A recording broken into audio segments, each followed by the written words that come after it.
All right. This is chapter 3 in MA 106. So this is sort of a generic automotive applications section. It's a little bit of this, a little bit of that.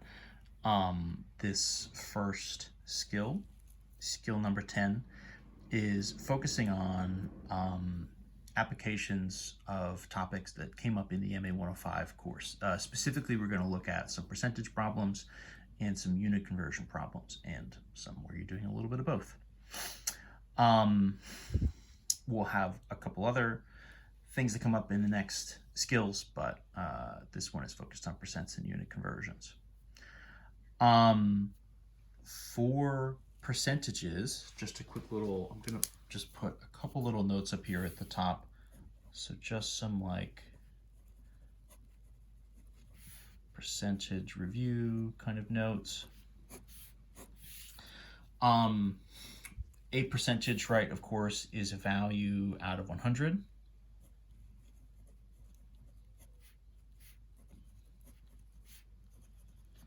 So, right, so x over 100 would equal x percent, right? 50 out of 100 is 50%.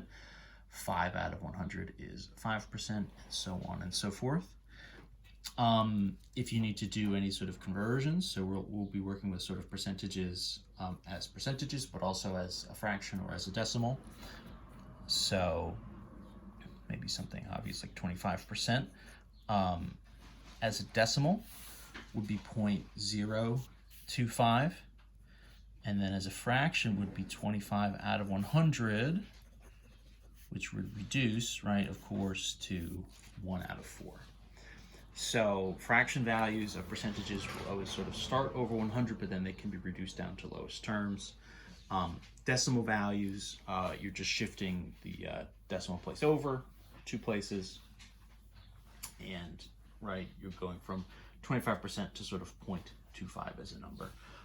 Both of those are important because if we're going to do problems with percentages, we need to not just use 25% necessarily, but we might need to use the decimal version or the percentage version. If we're going to have a percent actually sort of interact with other numbers, we would want sort of one of those two setups. To solve percentage problems, you can use a proportion.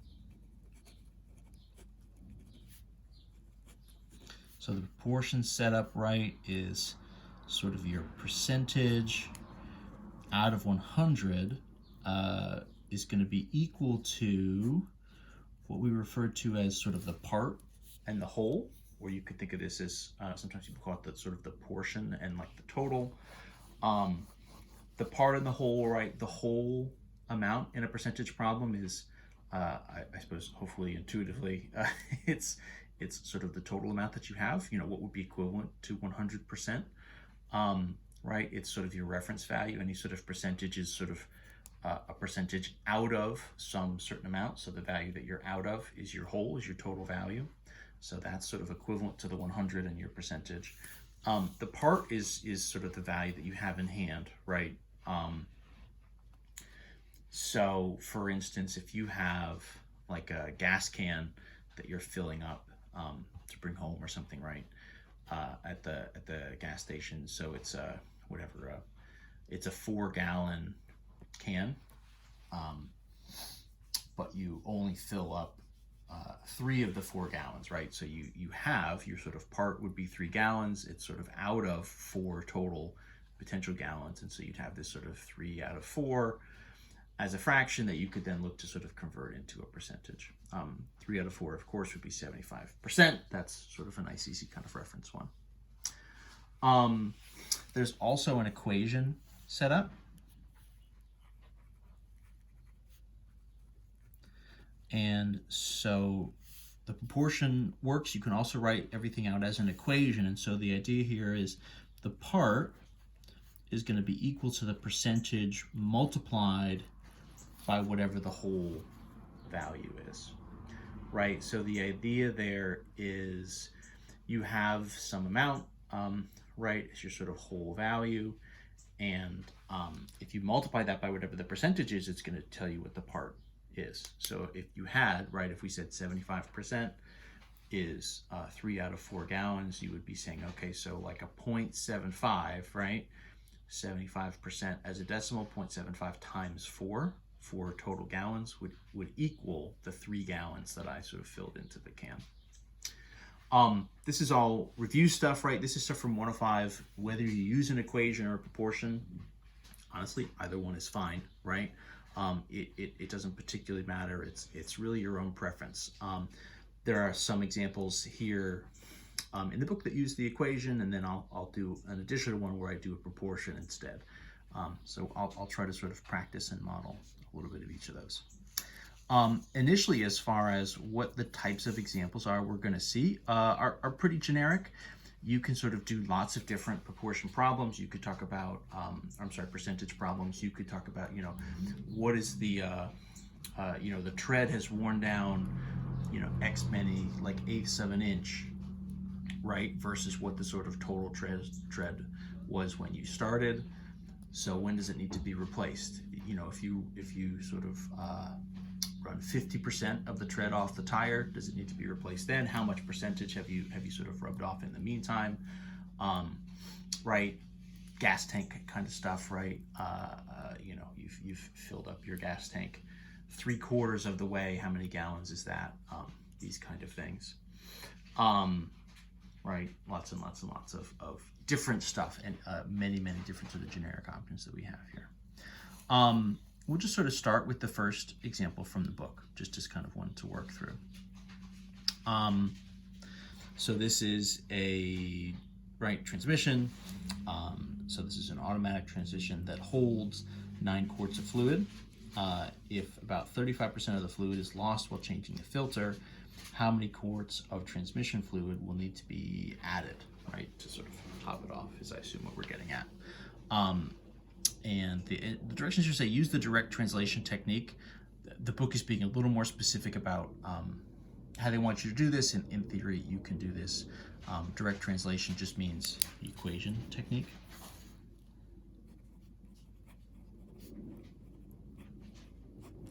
EQTN is I'm using to abbreviate equation. But that's not the sort of be all end all, right? We could do this as a proportion as well. The idea here, right, is so you're saying, okay, so I've got sort of 9 quarts total. I've lost 35%. So what do I need to sort of, how much is that 35% representing, right? Because that's obviously what I need to sort of put back in here to replace it. So if we're going to do a couple things to identify the 9 quarts is my total amount or my whole amount. 35% is sort of obviously the percentage, and I'm trying to solve for the part here, right? My sort of portion or my part would sort of be the X value. So as an equation, right, the idea is you're sort of rewriting this. So what is 35% of 9, right? So this is sort of X amount is my part is equal to 35%. And then the of here, you can sort of turn into the multiplication in your equation, right? So scanning back up, my equation setup is here. The part is the percentage times the whole. So that's what we're looking at. So this is 35% times 9. And the catch, of course, here, right, is that 35%, we're not going to do 35 times 9 and get a gigantic number. Not gigantic, right? But, we're not going to get a big 300 something kind of number. You want to use 0.35, right? So this should be something, if this is, out of 9, right? 9 is the total amount of fluid in here. We're not going to get 300 something quarts. Doesn't make any sense. It's got to be, right, 0.35 to sort of get everything scaled down. And if you multiply that, you would get 3.15 quarts. We're sort of rounding this to the nearest quart here in the answer. To set this up as a proportion, again, what you would do, right, is you would say 35%, right, out of 100 would equal, right, X amount out of 9. And then from there, you can sort of cross multiply.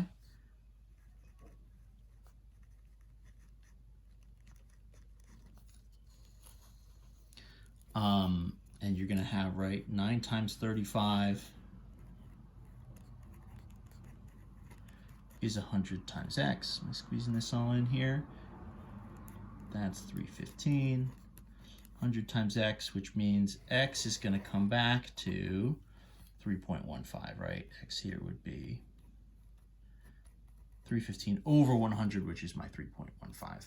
So either one of those techniques gets you to the same answer, right? There's options here for how you're going to get to your answer. It's just a matter of what your sort of preference is.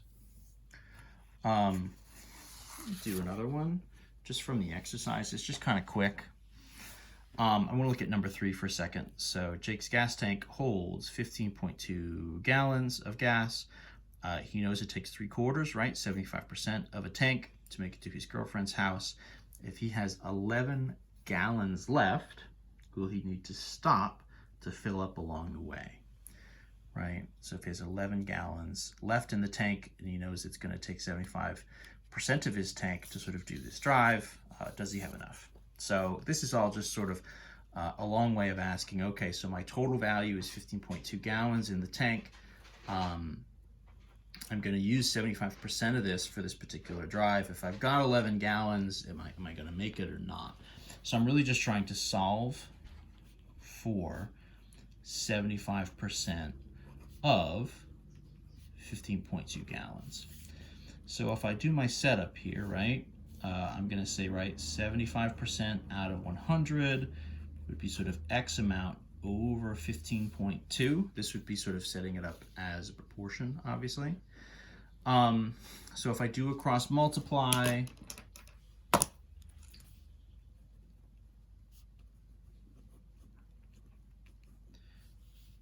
what are we going to get? So 75 times 15.2, and that side of it is really where most of the work is happening, right? 75 times 15.2, whoops, 75 times 15.2, so 1140, right? So that's 1140. This is going to be just a little bit over, right? So you can see with this cross multiplication, the sort of steps end up looking the same each time, right? You sort of get this, and then if you divide by 100, divided by 100, of course, all that's going to do is shift this value over, and so this is 11.4 gallons is X. I'm going to need to stop, right? If I've got 11 and it's going to take 11.4, I am extremely, extremely close. Maybe I gamble and see if I can just get a really efficient sort of drive going this time, sort of make this all work. But if I don't, then I'm not going to make it, and that's going to be trouble. So probably better to stop. Also probably good to try not to sort of time it that you're pulling into the gas station as your sort of fumes run out and your car dies. So practically speaking, you're definitely going to want to stop here. But that's the basics. So that's the basics of just some initial percentage kind of stuff. Again, you can do lots and lots and lots of different versions of this. Like I said, treads on the, amount of tread on the tire. We'll look at some things later on where we're sort of comparing, mileage, right? City driving versus highway driving usually have different mileages, miles per gallon for a car. And so you can do calculations. You'll need to do percentage stuff to sort of figure out an average miles per gallon based on, what percentage of your miles are highway miles versus what percentage of them are city miles, and so on and so forth. Anyway, that's that for now. We're going to do a shorter specific example in the next video.